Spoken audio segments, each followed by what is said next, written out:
All right, we're going to call this meeting to order. We're going to apologize to anybody who is on Zoom that unfortunately we cannot hear them.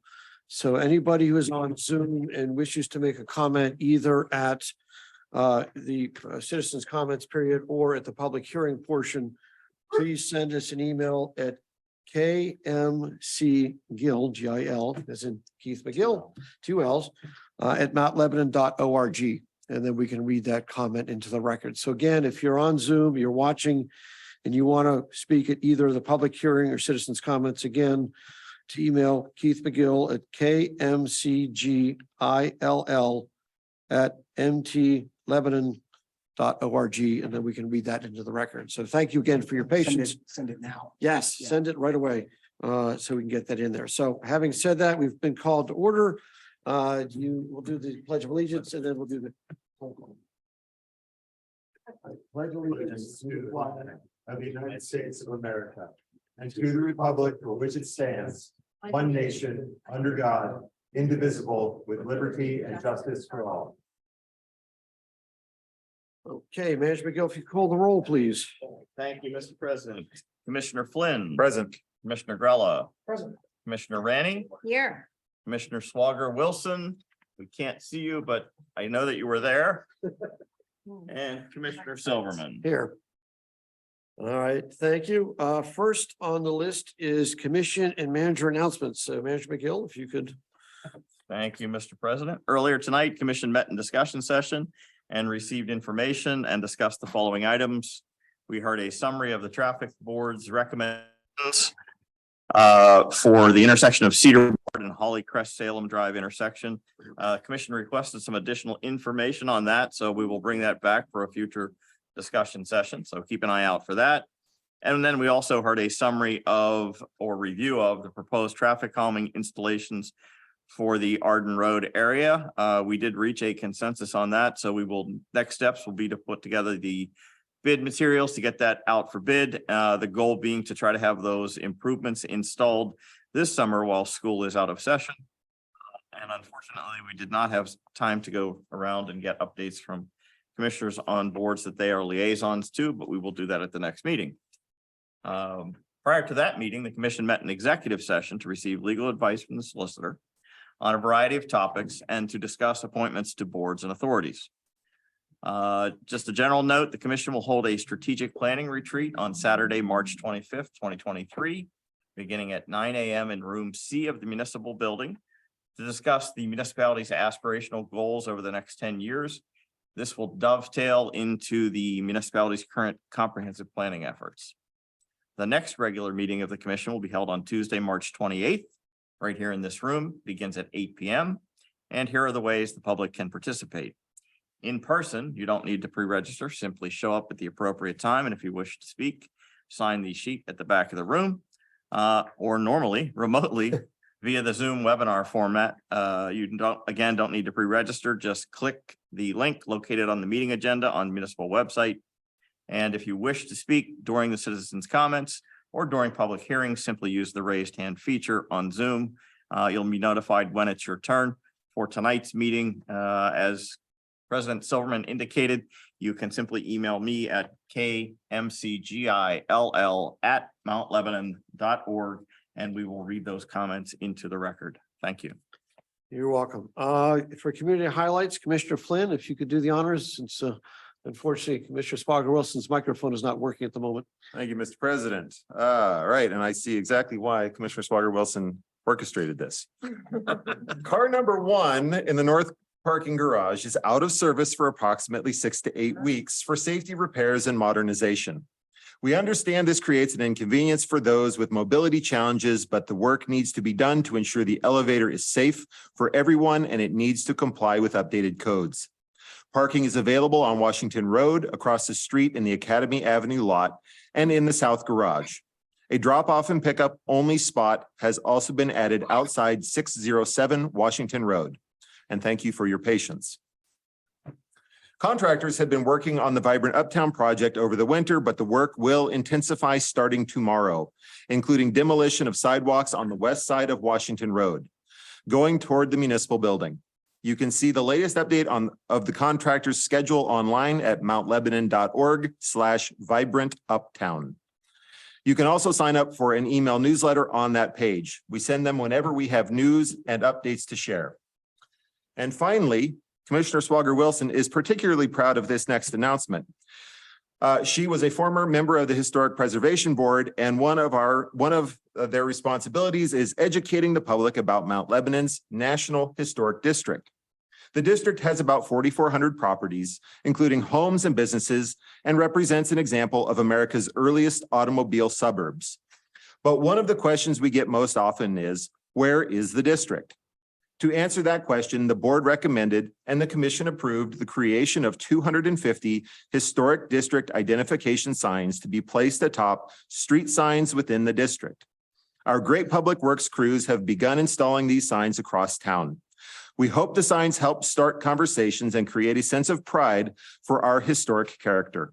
If you want to read more about the district and see if your home is in it, you can go to mountlebanon.org, click on Contact Us, and then go to the Historic Preservation Board menu item. That is all I have this evening. Great, thank you very much. Next on the agenda is citizen comments.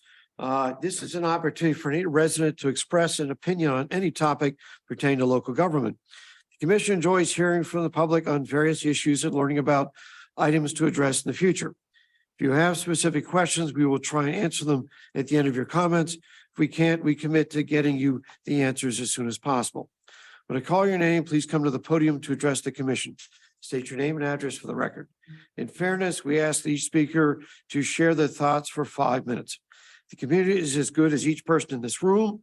We work together to make this a community that we can all be proud of, and we hope that the dialogue remains respectful. We also appreciate the audience's efforts to refrain from any behavior that is disruptive or might intimidate free speech. First on the list, Colonel Hoon, come on down.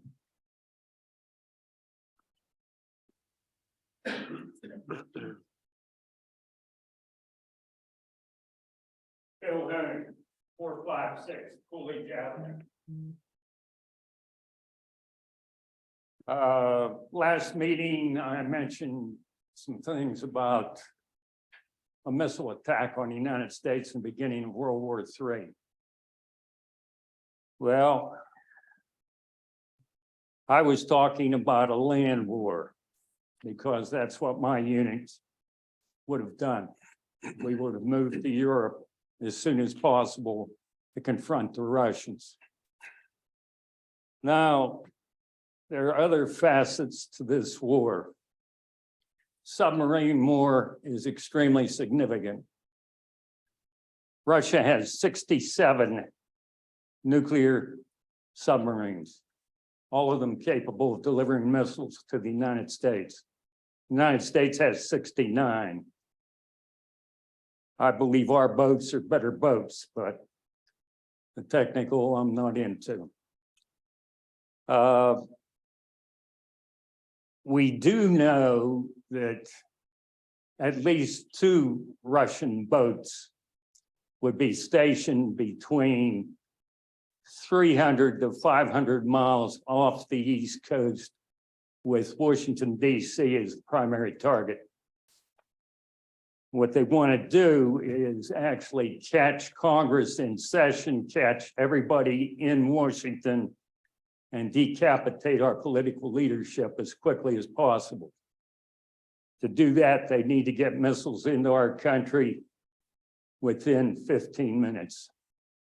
And it could possibly work. Obviously, it'll be a first strike. We've sworn off first strike for some time. You never tell your enemy what you're going to do, but we've done that. Okay, total number of Russian boats in the Atlantic, we're figuring 10 to 12 out of that 67.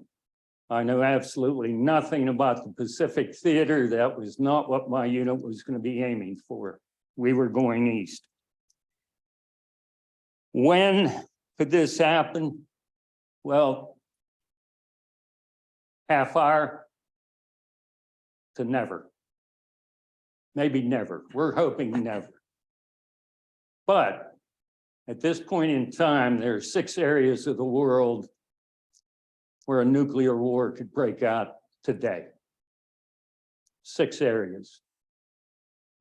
In 1949, there was one country that had nuclear weapons, and we had used them twice.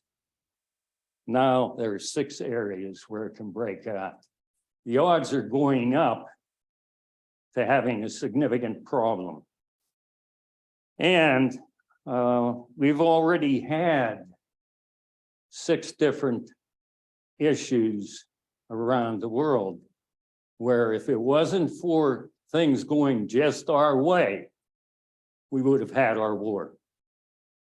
First that you probably are aware of, I would hope you would be aware of, the 1962 Cuban Missile Crisis. We were within 3 minutes of the war breaking out then. And it was only because Khrushchev backed down. Kennedy sent destroyers out. He was going to sink Russian ships. Khrushchev turned those ships around and we averted that war. Since then, we've had several other episodes, including a flock of geese over Canada that the Russians thought were incoming missiles. We also had an instance where there was a computer glitch and a Russian officer disobeyed an order. He was given the order to fire, starting World War III. But he didn't think the evidence was strong enough, and he had strong misgivings. He did not fire those missiles. So folks, there's a lot of things going on that will affect our lives directly if things don't go our way. So, you know, I think there's a lot more important material in the world than Mount Lebanon's little deer problem. You know, save the petunias. Who gives a damn? They're just wasted time. We spent too much time on that, spent way too much money, and where are we? Thank you for your thoughts, Colonel. Next on the list, Ron Block.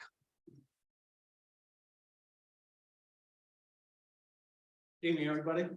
Ron Block, 266 Woodhaven Drive. I'm here tonight representing the Mount Lebanon Nature Conservancy to give you an update on our riparian restoration initiative in Bird Park. I believe you all have an update, the 6-month in your packets. The area which I'll be discussing is just below the soccer field, kind of bounded by Youngwood Road. Several streams come together there, and then they form the main stream through Bird Park. We've been gradually removing invasive plants and adding native ones through that area, as well as throughout the park over the last decade. But about a year ago, we applied for a grant from the Pennsylvania American Water Company to do a more intensive restoration in that area. We didn't get that first grant, but they did encourage us to apply for a grant through their charitable foundation, which is called Keep America Flowing.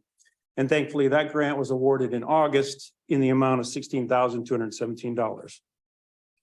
The grant was written in large part by Elaine Kramer, who's listening in on Zoom. So I do want to shout out to her. Big thanks are due. She also wrote that 6-month report that you have in front of you, and you can see how thorough and well done that was. And you can imagine how well the grant was written. So I think that was a big reason why we got that grant. The grant application also included letters of support from the municipality, from the school district, and the Parks Advisory Board. And we'd like to thank all of them for their support of this project. We are a 100% volunteer-run organization, and we rely 100% on donations and grants for everything that we do. So this award was really a significant offer to us. Our yearly budget is about $4,000, so it was great. But the grant did require in-kind match in an amount equal to the grant, and so we're achieving that in various ways. We have several landscape and engineering professionals on our board who are donating their expertise to the project.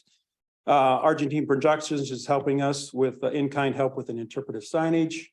Public Information Office is helping us with publicity. Laura Pace Lilly over there. Merle Jansen's written some articles. Anytime we post to Facebook, they repost it, and that really amplifies our voice.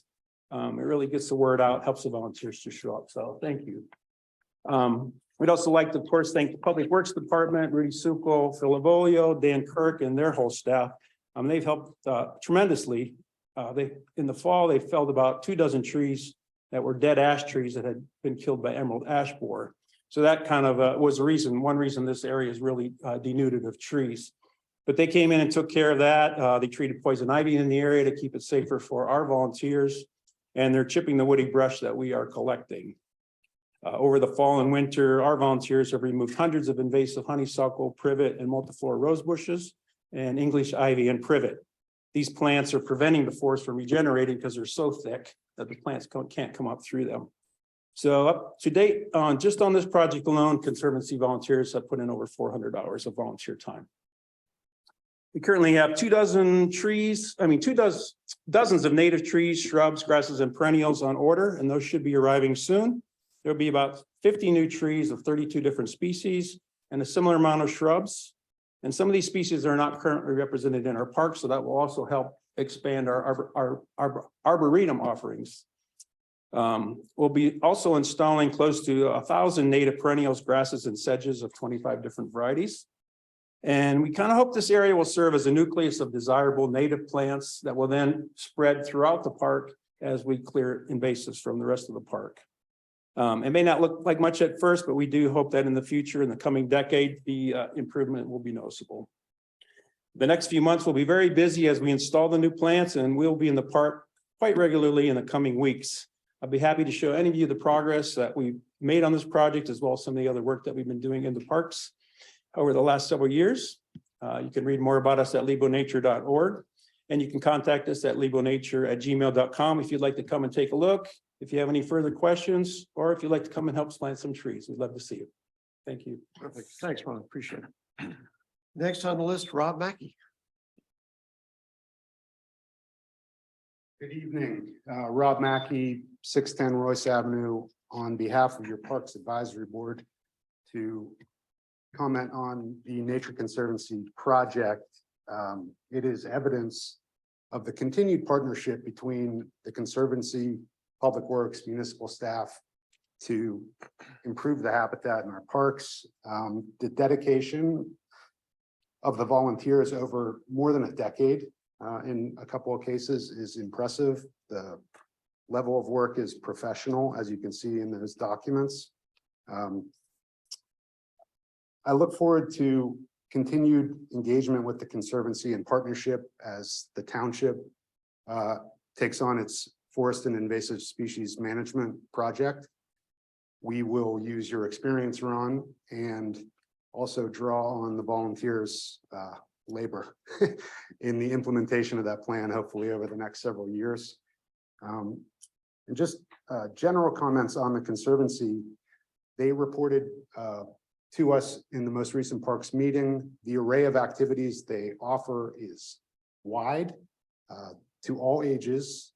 The maple sugaring event in the bird park this past weekend is an example. All ages.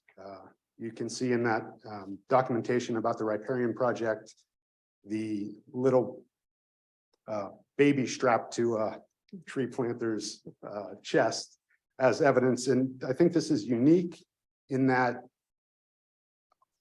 scouting, some of the other groups we have engaged, people tend to age out of those groups, but the Conservancy is there for our lifetime. So I just want to give kudos to the Conservancy and thank you to the continued partnership with the municipality. Thanks. Thank you, Rob. Next on the list, John Reagan.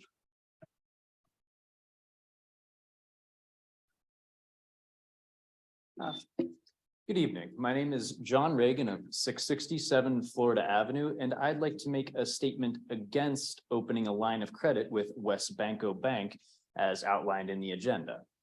Now, most people know about sketchy bank practices, like when Wells Fargo created a bunch of fake customer accounts without their knowledge, or when banks reorder transactions so they can artificially trigger fees. So I don't think it's a controversial thing to say that banking isn't exactly regarded as the most honest industry around. However, in spite of all the horror stories you might hear, WesBanco is the one financial institution I'm aware of that has directly conned me personally out of any money, and I must recommend against doing any business with them. Several years ago, my wife and I opened a joint account with WesBanco because of the apparent absence of fees for the financial services we needed. We found transacting with the bank to be cumbersome and a bit tedious, but that was okay because we only planned on making a few transactions per year out of that account.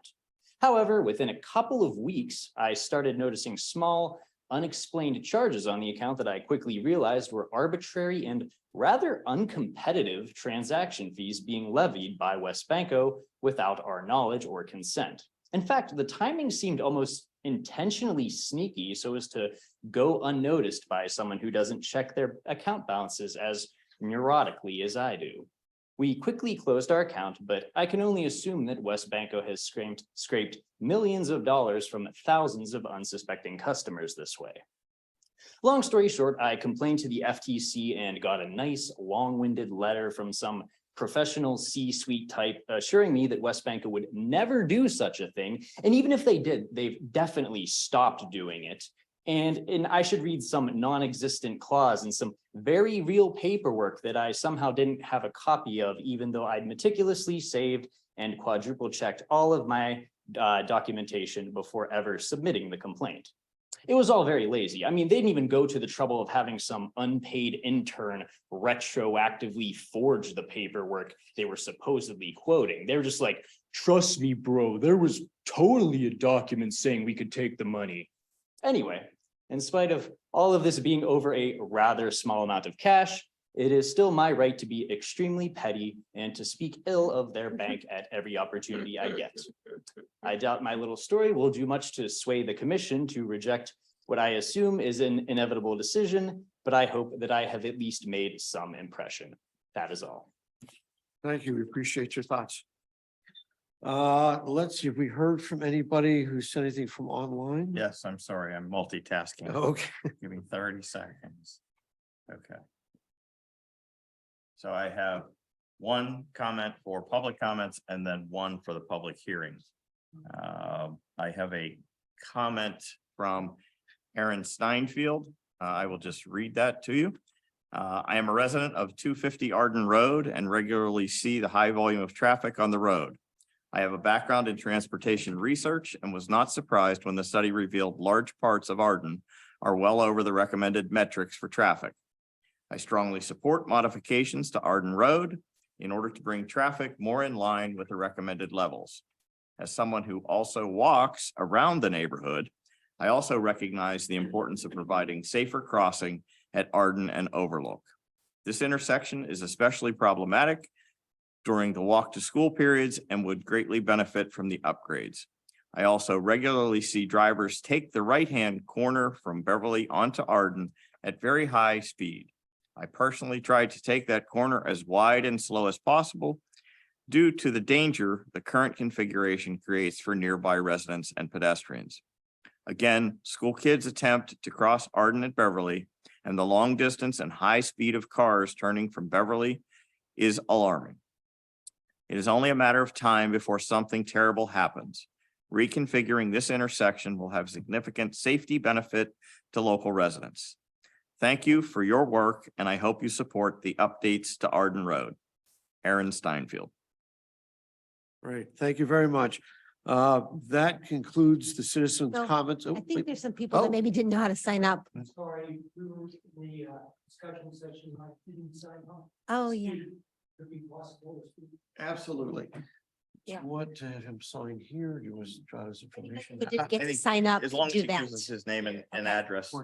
Yeah, if Julie you could can- name your name and address so we can record it, that'd be great. Thank you. It's Richard Zarin, Zahren. It's 515 Salem Drive. Thank you. Thank you. sir. I participated and listened in the discussion session.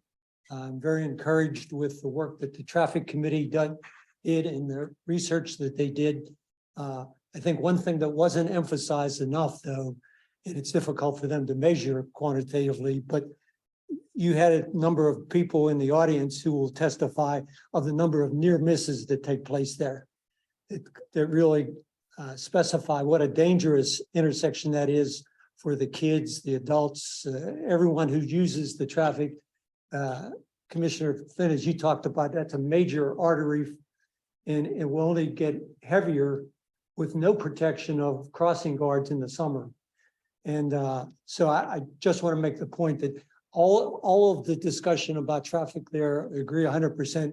You just need to reemphasize the danger that occurs there to pedestrians all the time. The other point was that the three-part recommendation from the traffic committee, I think, is correct and based on the books that they did, addresses all the issues that need to be addressed. The last one about some kind of a proactive or active identification of that intersection for vehicles coming through there is critical. This isn't the first rodeo down there, right? I've lived in that home for over 30 years, one house up from the corner of Salem. So I've seen the accidents, I've seen the near misses, participated in them, been bumped by a car myself in that intersection. So I recognize that the passive signs there do not work. There have been numerous signs put in there, the different painting on the road itself. One of the trials that they put in, they actually put a sign in the middle of the intersection to indicate that there's a traffic. It was removed after being struck so many times that it was damaged beyond repair. So it tells you that that pattern that exists there is such that vehicles need to have something really draw their attention to this is a place where people cross and they need to slow down and pay attention to that. So I would strongly recommend the three-part recommendation that came from the traffic committee be adopted by the commission. Thank you very much. Thank you for your thoughts. We appreciate that. Anybody else? No?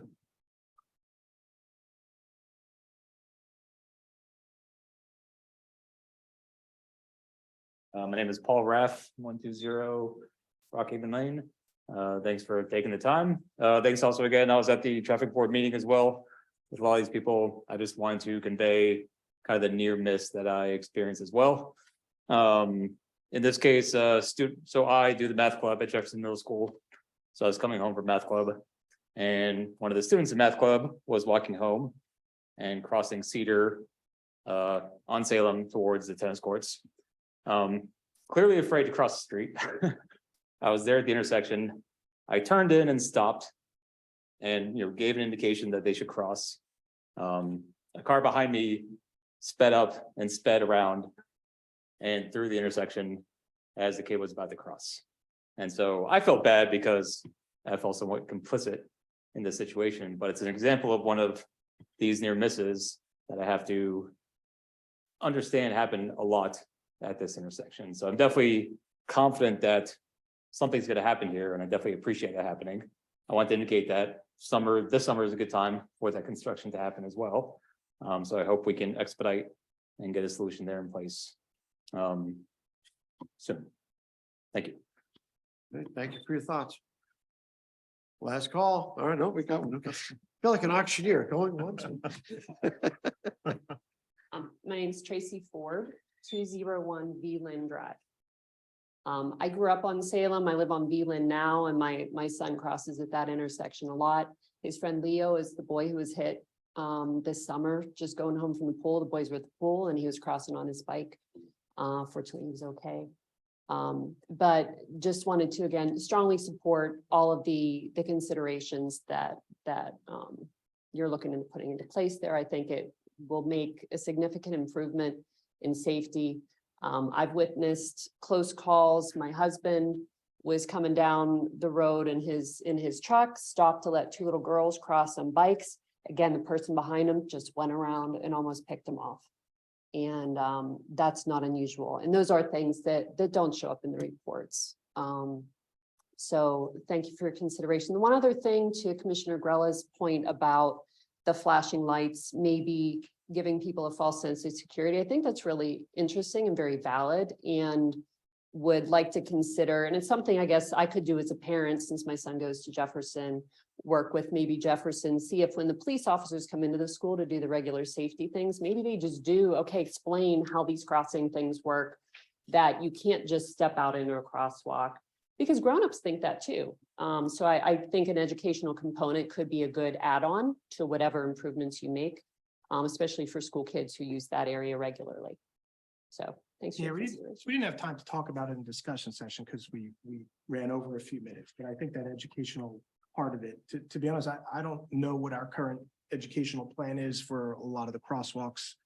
I know the police and fire and schools constantly, and I know they talk about safety across the board, and I'm sure that's part of it, but having an understanding maybe for the next time we discuss as to what those educational components are might be helpful too.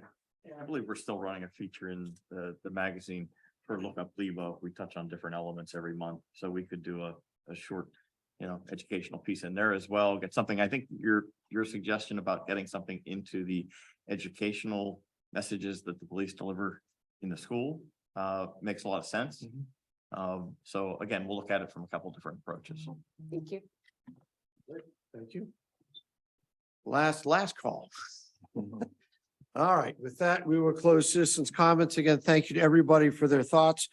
Next on the agenda, item 4, item 3, Commissioner Grella, please. Thank you, Mr. President. Consideration of the minutes from the adjourned meeting held February 28, 2023. I move to approve the minutes. Second. Motion been moved and seconded. Any questions or comments? Hearing none. All those in favor signify by saying aye. Aye. Any opposed? The motion carries unanimously. How do we want to handle Commissioner Ann Swager Wilson's Let's wing it. potential nays? Should she? That doesn't matter. Okay, that's right. That's right. There's a quorum. But I was gonna say, we have a quorum, but quorum, Yeah. but into the record, I don't know. if we can do it this way, if Commissioner Swager Wilson has a nay, she can email Text me. me. Okay, text me. One of us. I would also say, assuming she's listening, if there's anything she wants to comment on. And Text since me. text, we can read it into the record, something along Yeah. those lines. So she's looking ahead at the agenda. Yeah. She could do that as well. So call. I got my Work phone as well. here if she wants to call. Yeah. Call or text Commissioner me. Corella is standing by. So operator, or in this case, Okay. Commissioner Corella is standing by. So, all right. Thank you. Having said that, item 4, Commissioner Flynn, please. Thank you, Mr. President. Public hearing for resolution number R-4-23 for the transfer of a liquor license for Arthur's Corner Pub. State law allows liquor licenses to be transferred between establishments in different municipalities. Prior to submitting the license transfer to the Liquor Control Board, the municipality into which the license is being transferred must hold a public hearing and act on the transfer.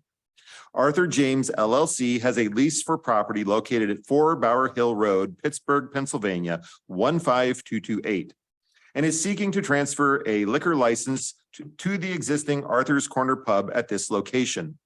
Arthur James LLC has requested a hearing before the commission for approval of the transfer of a liquor license to this location. Okay, and we're gonna open the public hearing for this, and on the agenda is Chad Ellen.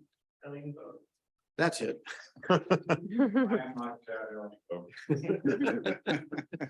My name is Mark Reisman. I'm an attorney with an office downtown at 429 Fourth Avenue, Suite 1701, Pittsburgh 15219.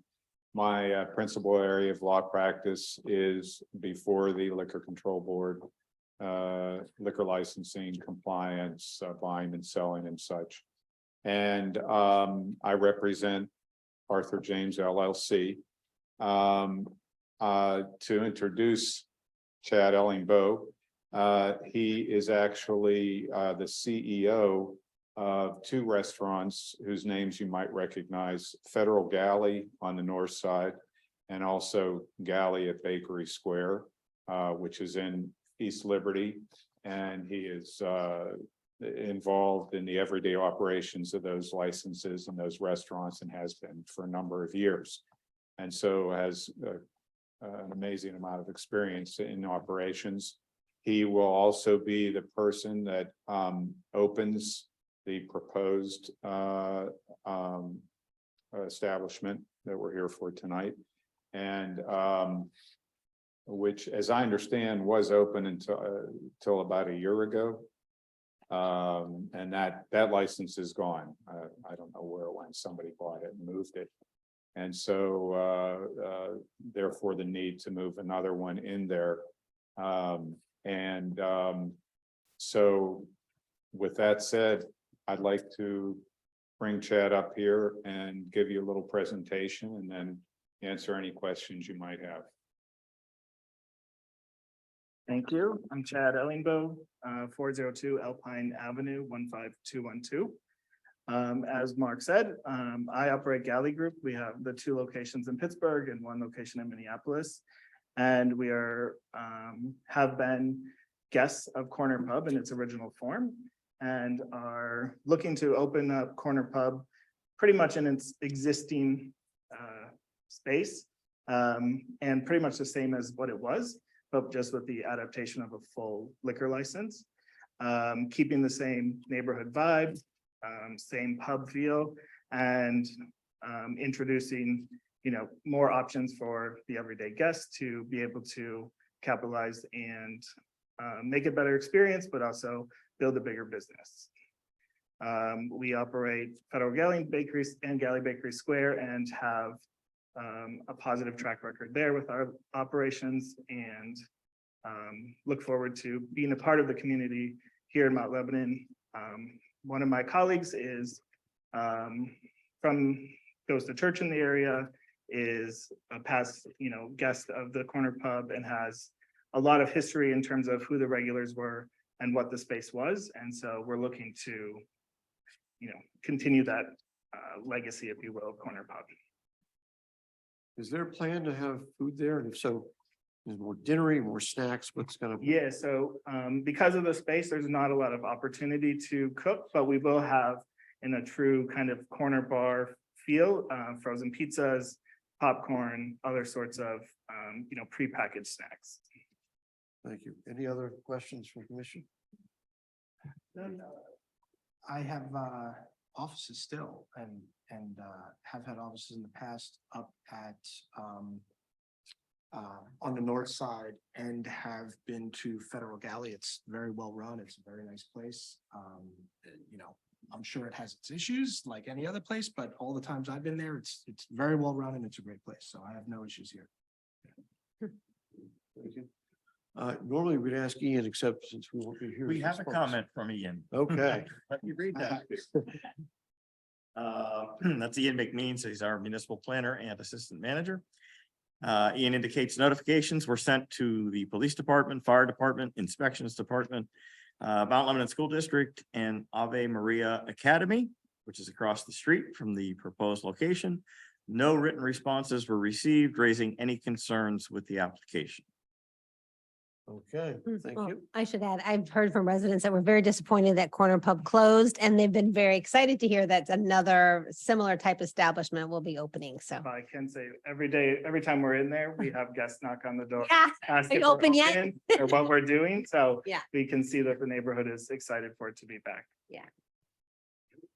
Any other questions, comments? Has anybody online asked residents or anything We have to speak no- on? That was the only. I had 2 comments, one for public, which I read previously, and then the other one was for the hearing, which was from Mr. McMeans. No other comments. Okay. All right. Having said that, we're going to close this public hearing. Stay tuned. Thank you. Appreciate it. All right, next on the agenda, item 5, Commissioner Rainey, please. thank you, Mr. President. Consideration of approval for a line of credit of $100,000 with West Banco Bank for purchasing cards. In 2022, the Finance Department was able to integrate our purchasing card program with our accounts payable automation software. At the time of the application, the underwriting bank, Wex Bank, granted the municipality a credit line of $100,000. After 6 months, the Finance Department requested an increase to our credit line, and we were denied due to lack of spending 60% of our available credit every 2 weeks. One option to increase the credit line for efficiency purposes is to obtain a line of credit through our bank. After contacting West Banco Bank, they are prepared to issue a letter of credit for $100,000 for 2 years at a cost of $1,000. The rebate we plan to obtain from our purchasing card spend increase will cover the cost of the letter of credit. I move to authorize the manager and finance director to obtain a 2-year letter of credit from West Banco Bank in the amount of $100,000. Second. The motion has been moved and seconded. Any questions or comments? Sorry, President. Mr. Reagan may be right. It may not affect the decision made here, and I realize that our finance manager or director is not here, but to his comment about fees that may not be disclosed or junk fees or things like that, how do we account for that? Can we account for that? Well, Andrew is online, Andrew McCreary, who's our Okay. finance director. So I did reach out to him because we already have an established relationship with West Banco. So we have an 8-year relationship with them. We use them for money market accounts and leasing. They've been a great banking partner. Those are his words. I will tell you that, as you all know, we go through an annual audit every year. Andrew keeps a very close eye on all of our financials. So again, I will just rely on the fact that the finance director has that comfort level with West Banco, and that does a good job of, again, making sure that we are not paying fees that we should not be paying. Great, thank you. I appreciate your comment, Mr. Reagan. I would do very much the same thing and have done very much the same thing in similar circumstances. And I appreciate you staying till the end to hear the rest of the comments. As you can see, most of the other people have left. Any other comments, the commission? No, but other than I appreciate the comment as well. I appreciate you taking the time to inform us so we make educated decisions. And we do publish the budget every year. Line item by line item on the budget, and many of the commissioners pour through it line item by line item. So I can guarantee you this will be something that we look at when that comes around, and we look at those line items this year. And every year we also publish a PAFR, which is a popular annual financial report. And then we also publish a comprehensive annual financial report, Yeah. which is, again, all numbers versus the popular annual, which is the easy read, I'll say, for our financials. Something tells me Mr. Reagan will be here too around that time. I'm amazed that he found this in the agenda at all. We'll see. Yeah, I have to say, I am impressed on that front. Yes, absolutely. Okay, I'll add one more comment. I am going to vote for the recommendation. Only because I don't disagree with what occurred. I do think, though, that all banks are probably equally unscrupulous. So I'm not sure which one to vote, which way to go here. So I'll go with what our finance director has already researched for us. All right, any other thoughts or comments? All right, all those in favor signify by saying aye. Aye. Any opposed? I guess did- we got something from Ann. And did not light up. All right, so the motion passes at least 4-0. Item 6 on the agenda, Commissioner Flynn, please. Thank you, Mr. President. Consideration for the adjustment to financial security posted for the Cedar Place land development. Rolling Lambert has requested partial release of the financial security posted for improvements installed at the Cedar Place land development by letter dated December 9th, 2022.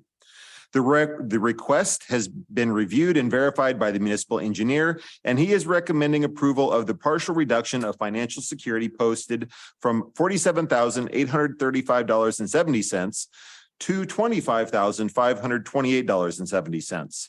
I move to release the financial security posted for improvements for the Cedar Place land development in the amount of $22,307. That's okay. You sure? You can say. Second. Thank you.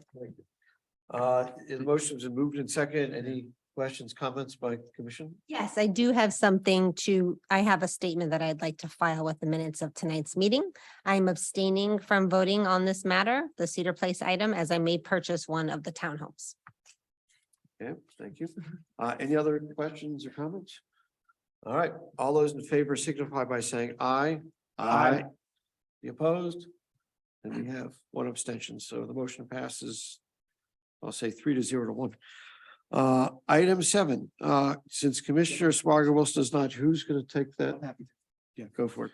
Thank you, Mr. President. Consideration for the release of financial security posted for grading and stormwater at 291 Magnolia Place. Rolling Lambert has requested release of the financial security posted for improvements installed at 291 Magnolia Place by letter dated June 20, 2022. The request has been reviewed and verified by the municipal engineer, and he is recommending approval for the full release of financial security posted in the amount of $16,138.10. I move to release the full amount of the financial security posted for improvements for the grading and stormwater at 291 Magnolia Place project in the amount of $16,138.10. Second. The motion has been moved and seconded. Any questions or comments? Hearing none. All those in favor signify by saying aye. Aye. Any opposed? The motion carries unanimously. Item 8, Commissioner Grillo, please. Thank you, Mr. President. Consideration for the award of the 2023 root damage sidewalk maintenance contract. Bids were received on February 28, 2023 for the 2023 root damage sidewalk maintenance contract. The project includes the removal and replacement of concrete sidewalks damaged by tree roots throughout the municipality. The municipal engineer has verified the bids as follows. You can see them on your left if you're in the room here and up on the screen on Zoom. The municipal engineer has reviewed the bids and determined the low bid to be accurate. The engineer recommends the project be awarded to G. Pasquale and Sons Construction Company. The contractor has completed similar projects for the municipality in a satisfactory manner. The budgeted amount for the contract is $89,100, and the engineer's estimate for the project was $88,500. The project is within budget. I move to award the 2023 root damage sidewalk maintenance contract to G. Pasquale and Sons Construction Company in the amount of $72,485. Second. The motion has been moved and seconded. Any questions or comments? Hearing none. All those in favor signify by saying aye. Aye. Any opposed?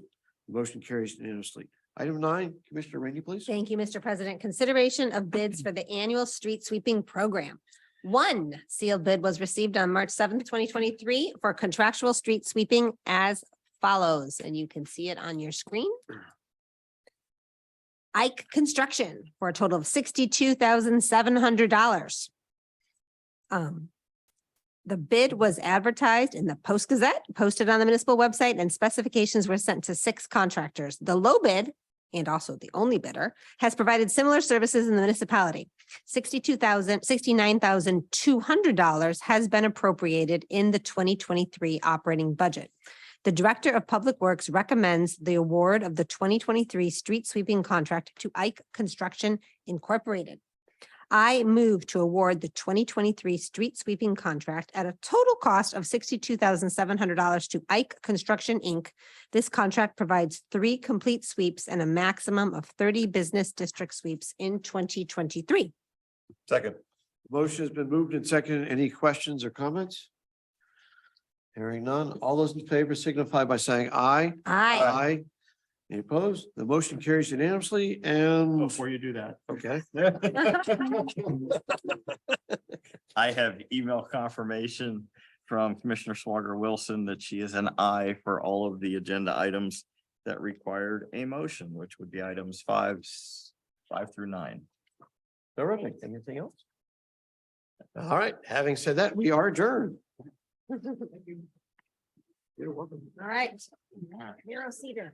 Narrow I know. Cedar. Narrow Cedar. Ooh, how can Yeah, I there get you this go. done?